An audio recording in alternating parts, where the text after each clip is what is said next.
Hi everyone, and welcome to the next episode of the Explain series. Today we're going to be talking about different types of vaginal discharge, and we'll start with what is a normal discharge, but before we do, it's very important to realise what your normal discharge is and if there's any changes to it. So when a doctor turns around to you and says, do you have any vaginal discharge? The answer is yes, there's always something coming out of the vagina, but it's a change in your normal discharge is what is important. So let's look at what a normal clear discharge looks like.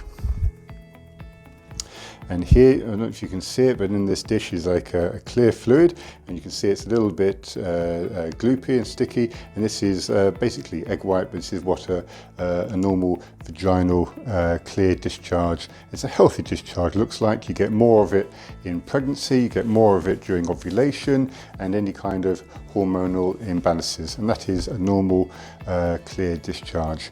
Another discharge you can get, which is also quite normal, is just a white discharge, and this is again just nice and smooth, and it is clear.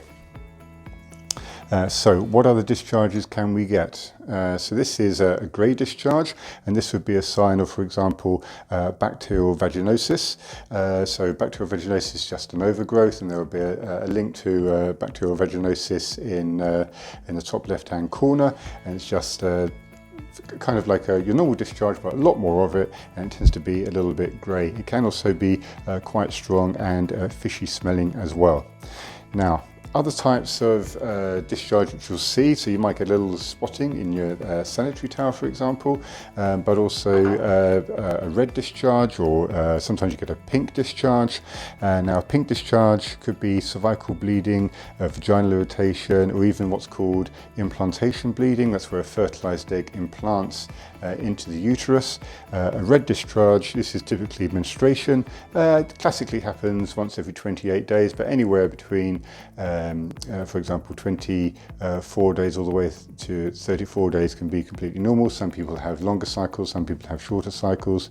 You can also get cervical infection that can cause a little bit of bleeding as well, cervical polyps. And if you're getting bleeding all the time, especially if you're an older woman, you've been through the menopause and you've started bleeding again, then it could very well be a sign of either polyps or some form of cancer. So it's always important to get your smear tests and to get your HPV vaccines if that's available in your country when you can. So another type of bleeding is an old blood.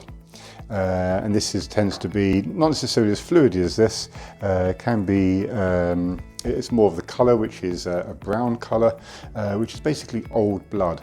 So vaginal blood that kicks around in the vagina for a little bit longer before it makes its way down to the entrance, tends to be much darker and browner. And all it is, it's the blood oxidising with the oxygen, okay? And it can be completely normal.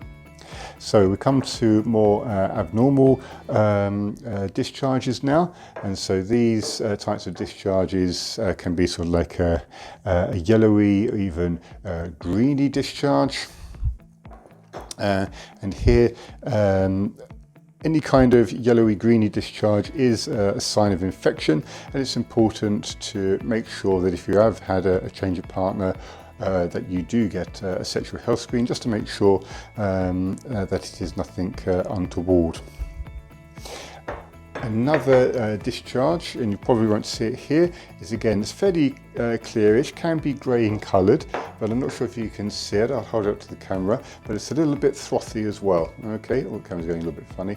And this kind of frothy colour can be a sign of trichomonas vaginalis. The last discharge we'll have here, it's not usually as bad as this, but in underwear it can look a little bit clumpy, and that's a typical thrush discharge, okay? And so it doesn't smell anything. It can cause the vagina to be very itchy. It's a typical yeast infection, and it is very clumpy to touch. So any change in your normal discharge is something that should really be investigated by your local doctor. If you're concerned about sexually transmitted infections, then get a sexual health screen.